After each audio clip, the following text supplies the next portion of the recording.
The first sensation wasn't fear, it was reverence. One moment, the gunslinger, Jake, was sinking into the cool, clear water of the spring, the desert's inferno washing from his soul, and the next, they were there. Three of them, rising from the water like a dream, their faces the trinity of impossible beauty. He wasn't surrounded by enemies, he was encircled by goddesses. The cool shock of their presence was followed by a different kind of shock, the feathery touch of a single fingertip against the oldest scar on his arm. He flinched, not from pain, but because no one had touched that mark with tenderness, ever. "It is the one," a voice like chimes whispered, belonging to the sister who was touching him. "The spring has chosen." He tried to rise, to find his footing and his gun belt on the shore, but their circle tightened gently, their serene expressions never changing. "The spring has brought you to us," the eldest sister said, her voice calm and final. "And what the spring gives this valley, the valley does not give back." Jake's mind, baked brittle by 3 days of sun and dehydration, struggled to catch up. He'd been a dead man walking, a ghost haunting the canyons of Arizona, his horse lost to a rock slide, his canteen a hollow reminder of failure. He remembered the desperate climb, the world narrowing to a pinprick of shimmering heat, and then nothing. To wake up in paradise was one thing. To wake up its prisoner was another entirely. The eldest sister, who seemed to lead without ever raising her voice, introduced herself as Alara. The one who had touched his scar was Lyra, her eyes holding a deep, heartbreaking empathy. The third, who watched him with a silent, assessing gaze, was Kalia. They moved in concert, their actions so synchronized it was as if they shared a single thought. They led him from the water, their soaked, semi-sheer chemises clinging to them in a way that was both profoundly innocent and deeply unsettling. They seemed to have no concept of mortal shame. Their nudity was a part of the valley, as natural as the willow trees and the warm, moss-covered slones. They gave him clothes, simple homespun trousers and a shirt left behind by some previous guest. The thought sent a cold shiver down his spine, despite the warmth of the valley. The clothes were worn, but clean, a validation of their care, but also a symbol of his shed identity. His own tattered gear, his gun belt and Colt, were nowhere to be seen. He was unarmed, vulnerable, a stranger remade in their image. That first night, as a moon of impossible size and brightness rose over the canyon rim, Lyra sat with him by a small, crackling fire. "That mark," she said, her voice soft, "it carries a story of pain." Jake looked down at the jagged line on his forearm, a landscape of old regret. "I got it outside a tombstone, a misunderstanding over a card game." It was a lie, polished smooth by years of telling. The truth was something he'd buried a long time ago, a moment of youthful failure, where he tried to be a protector and ended up being the reason someone got hurt. A rancher's daughter, her face a blur in his memory now, had paid the price for his pride. He'd spent a decade making sure no one ever got too close to get hurt by him again. Lyra simply nodded, her gaze seeing straight through the cheap lie to the truth beneath. "All men who come to this valley carry such marks. It is how the spring knows who is thirsty enough to find it. A man must be nearly empty to have room for what this place can give him." The wisdom in her words felt ancient, a lesson learned not through years but through centuries. It was a second chance, he realized, but the price of it was his freedom. The first week passed in a beautiful, unnerving haze. The valley was a self-contained world of impossible abundance. Fruit hung heavy from trees that shouldn't grow in the Arizona desert. This spring water was sweet and cool, and the sisters tended a small, flourishing garden. There was a rhythm to their life, a quiet purpose that Jake, a man who had only known the chaotic scramble for survival, found both alluring and deeply unnerving. He was a creature of the hardscrabble frontier, of grit and dust and sudden violence. This place, it was soft. It was a velvet cage. He tried to learn the rules, to understand the physics of his new reality. There was no clear leader, yet Ilara's word was final. There was no malice in them, yet Kalia's silent watchfulness made the hair on his neck stand up. Lyra treated him with a tenderness that felt more possessive than kind. He saw how their small community of 3 worked, each with a role, their support for one another absolute. They were a family, a unit, and he was the new, necessary addition. He explored the valley's borders, looking for a way out. The canyon walls were sheer, polished smooth by time and wind, impossible to climb. The only entrance, the narrow crack in the rock he must have stumbled through, was gone, as if the mountain had healed itself behind him. The valley wasn't a place on a map. It was a place outside of time, and the weight of that realization settled on him like a burial shroud. He asked Ilara once, trying to keep his voice casual, "How long has it been since you've had a visitor?" Ilara looked up from the intricate basket she was weaving, her eyes the color of the deep spring water. "We are never without a visitor," she said, her voice devoid of any emotion. "The valley provides. The last one, his name was Marcus. He was a strong man, a miner. He learned to love the peace here. He learned, as you will, that the world outside is a world of noise and pain. Here, there is only life." "And where is he now?" Jake asked, his heart thudding in his chest. Ilara's gaze drifted to a small, lovingly tended patch of earth near the spring, where unfamiliar, vibrant flowers grew. "He's part of the life," she said simply. "He nourishes the valley just as it nourished him. It is the way of things." A new curiosity gap opened before him, black and terrifying. He wasn't just a guest. He was a resource. He was a crop to be harvested. He began to plan. He watched their routines, noted their patterns. He started hiding slivers of dried fruit, hoarding energy. One afternoon, while they were all down by the spring, he made his move. He slipped back to the small adobe structure they called a home and found his gun belt, carelessly stored in an old wooden chest. The weight of the Colt on his hip was a familiar comfort, a validation of his own identity. He wasn't their docile pet. He was Jake, a man who made it his own way. He found a place where the canyon wall seemed less sheer, a series of precarious ledges that might, just might, lead to the rim. It was a fool's chance, but it was his only one. He started to climb, his boots scrabbling for purchase, his muscles screaming in protest.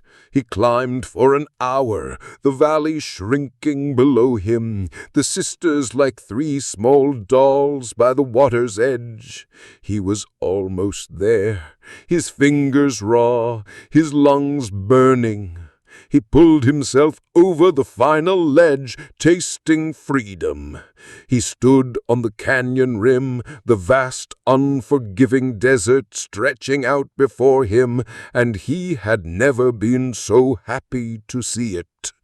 He turned to take one last look at his beautiful prison. And they were there, all 3 of them, standing 10 feet away, not a speck of dust on their chemises, not a bead of sweat on their brows.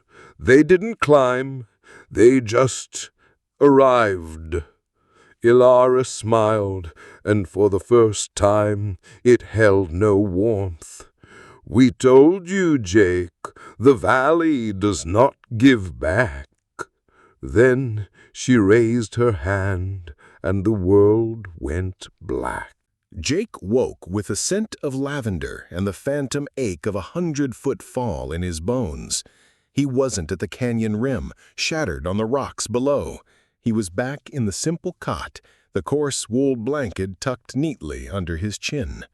His Colt, which had felt like an extension of his own arm, was gone again.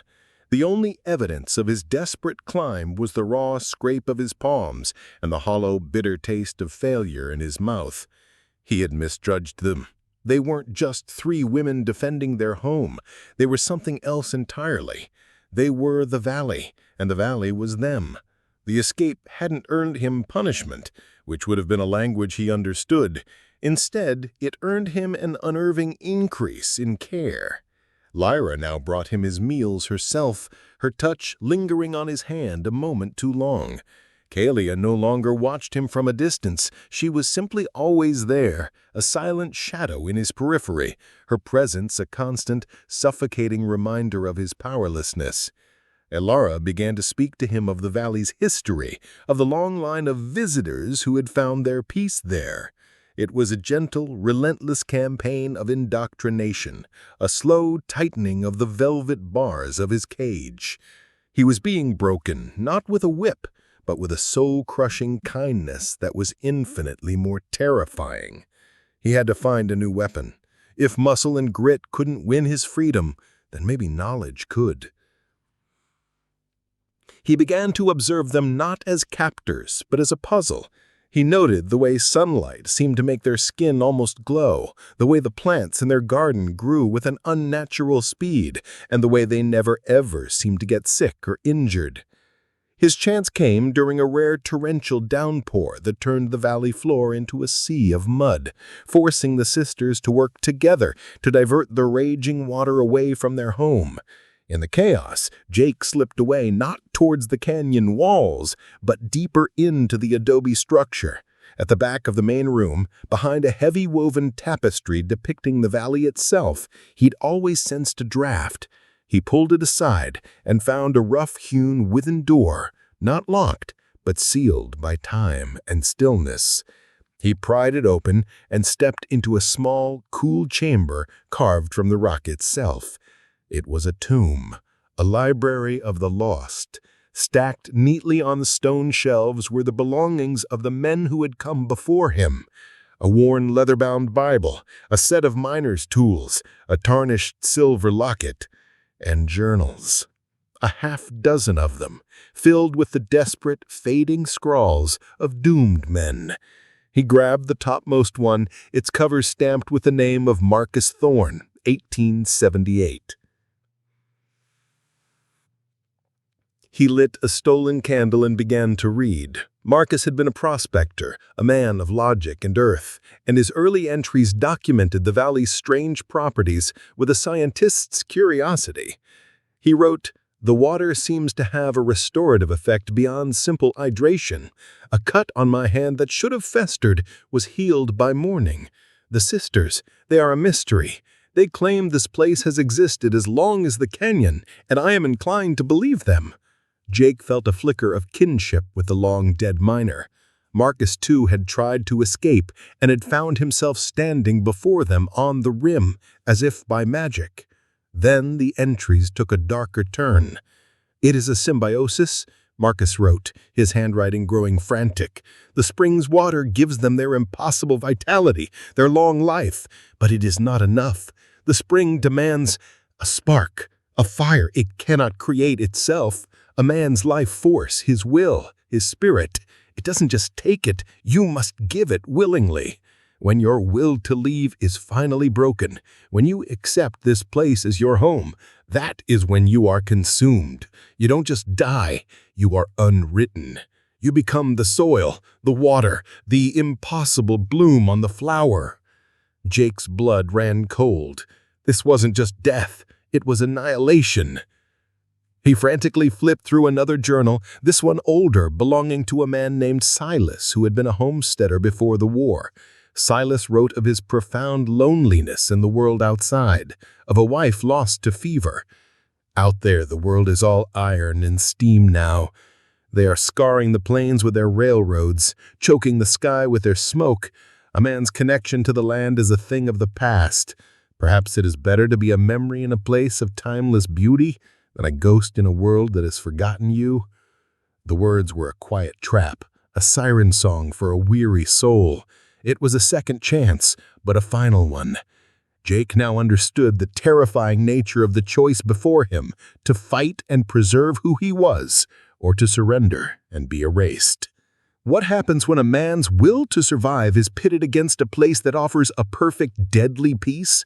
Some prisons are made of rock, others of regret. If this story is making you question the price of freedom, take a moment to like this video. Your support keeps these tales of the Old West alive. Armed with this horrifying knowledge, Jake's strategy shifted. He couldn't outrun them, and he couldn't fight them. He had to dismantle his prison from the inside. He had to break their perfect unity. And his only tool was Lyra's empathy. The next day, he stopped his sullen silence and began to talk. He didn't speak of escape, but of his past. He told Lyra a story, not the polished lie about the card game, but a version of the truth. He spoke of a young, foolish boy trying to be a hero, of a mistake that had cost someone dearly. He didn't name the rancher's daughter, but he painted her memory with the reverence of regret. He was building a bridge of shared humanity, a connection forged in the universal currency of pain. He could feel it working. Lyra's gaze softened.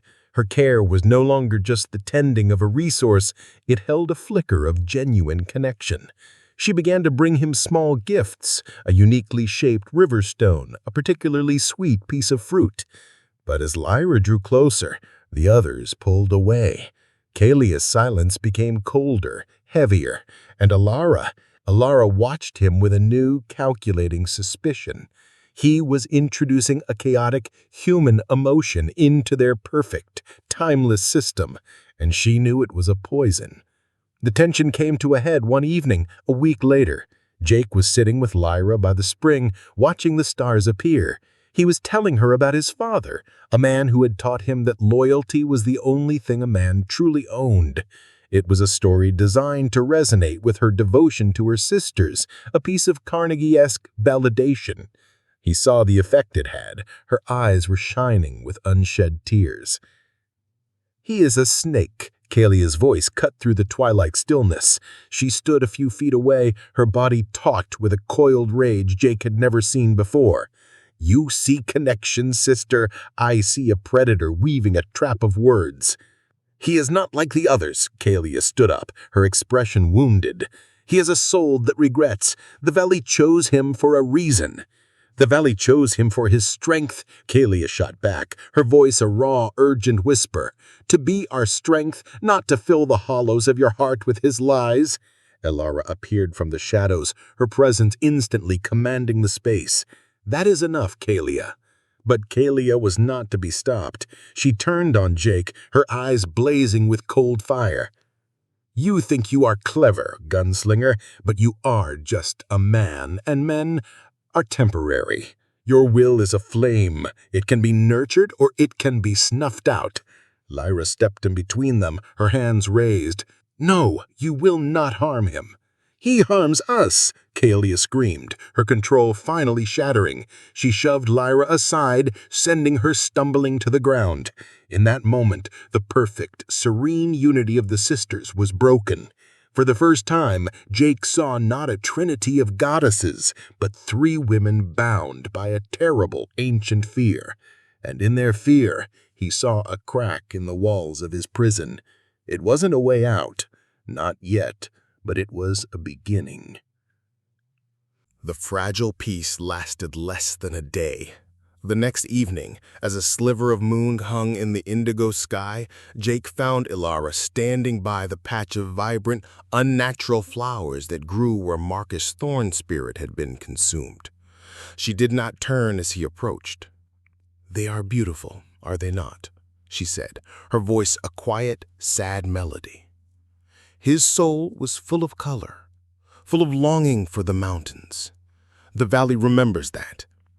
She finally turned to face him, and her ageless eyes held the weight of an eternity spent as a warden. What Lyra feels for you, it is a contagion. It is a memory of a life we cannot have. Your presence here, your will, has unbalanced everything. You have broken our home, Gunslinger." "Your home was a tomb," Jake countered, his voice low and steady. "You weren't living, you were just lasting. And now, because of you, we are not even doing that," Kaelia said, stepping from the shadows, her face a mask of cold fury. Before Jake could react, she moved, not with physical speed, but as if the very air had bent to her will. Her hand shot out and pressed against his forehead. The world dissolved. He wasn't in the valley. He was back on the dusty plains outside Tombstone 10 years ago. The sun was hot, the air thick with the smell of gun smoke and fear. He saw the rancher's daughter. Her name was Sarah, he remembered now, with a gut-wrenching clarity. Her face pale with terror as the bandits circled. He saw his own younger self, proud and foolish, drawing his Colt, thinking he could be the hero. He felt the phantom kick of the gun in his hand, heard the crack of the shot, and saw Sarah fall, caught in the crossfire of his own stupid pride. "This is your will, Gunslinger," Kaelia's voice hissed in his mind, coiling around the memory, poisoning it.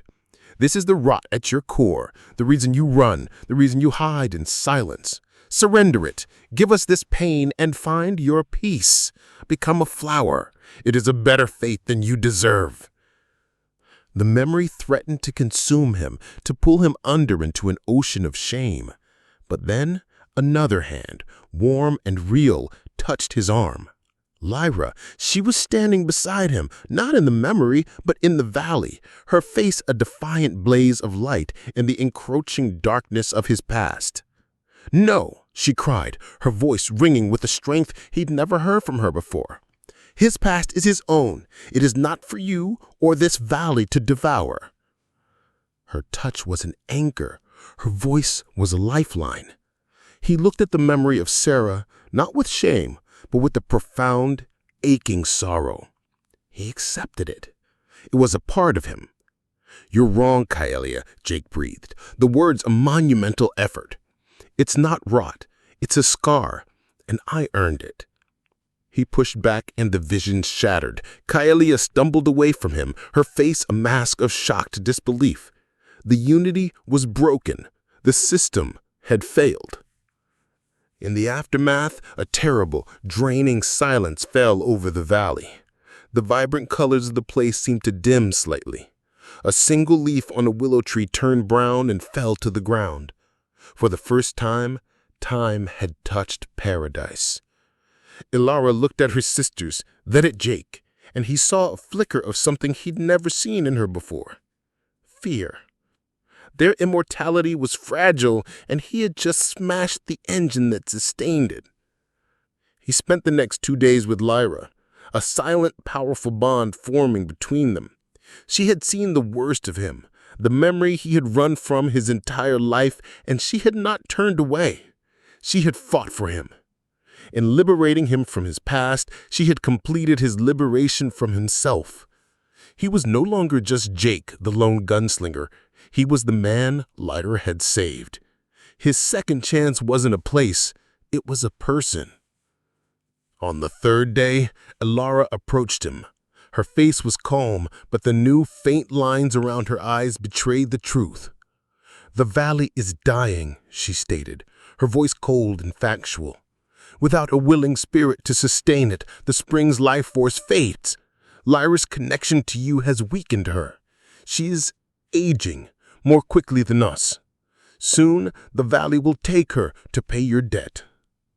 She presented him with a choice, the final, cruelest turn of the screw. "There is a way out now. The rock has weakened. You can leave, go back to your world of dust and noise, or you can stay and give the valley what it demands. Save her, or save yourself." The old Jake would have walked away. He had spent a decade walking away to keep people safe from his mistakes. But that Jake had died in the phantom gunsmoke of his own memory. He looked at Ilara, and for the first time, he held all the power. "There's a third option," he said.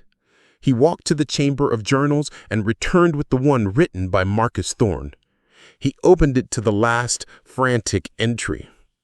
"The spring demands a spark, a fire it cannot create itself," he read aloud.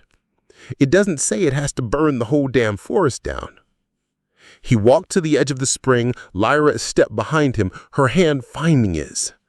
Kylie and Alara watched, their expressions a mixture of hope and terror. "I will not be your harvest," Jake said, his voice ringing with quiet authority. "But I won't let you wither and die either. I will make a new deal." He closed his eyes and reached inward, not to his shame, but to his life. To the memory of his father's kindness, to the feeling of a sunset over the Plunings, and to the heat of 100 campfires, and to the searing regret for Sarah. He offered it all up, not his whole being, but the stories, the fire, the memories, the spark. "You want life?" he said to the silent water. "I'll give you life, my memories, in exchange for theirs." The spring began to glow, a soft ethereal light pulsing from its depths. He felt a gentle pull, a drawing out, not of his life, but of his experiences. The colors of the valley brightened, the air grew warmer, and the brown leaf on the willow turned green again. Kaelia and Alara let out a shuddering breath, the pallor leaving their faces. He looked at Lyra, and the new faint line by her eye had softened. It wouldn't disappear. None of theirs would. The deal was made. They would live, truly live, and they would age. Their immortality was over, but their eternity in prison was over too. He felt Lyra's hand tighten in his. He was not a prisoner. He was a partner, an anchor to the mortal world they had rejoined. Together, they looked over the valley. Near the spring, next to the vibrant flowers nourished by Marcus' sacrifice, a small patch of new earth had been tilled, ready for planting. He had found his home, not at the end of the trail, but on a path he never could have imagined. He had his second chance, and for the first time in his life, he knew he was worthy of it. In the Old West, some men ran from their past, while others were forced to face it. Jake found a way to not just face his, but to use it to build a future. If this story moved you, and if you believe that even the deepest scars can be a map to a new beginning, take a moment to like this video and subscribe to the channel. Join us here where the stories of the frontier remind us that it's never too late to choose a different trail.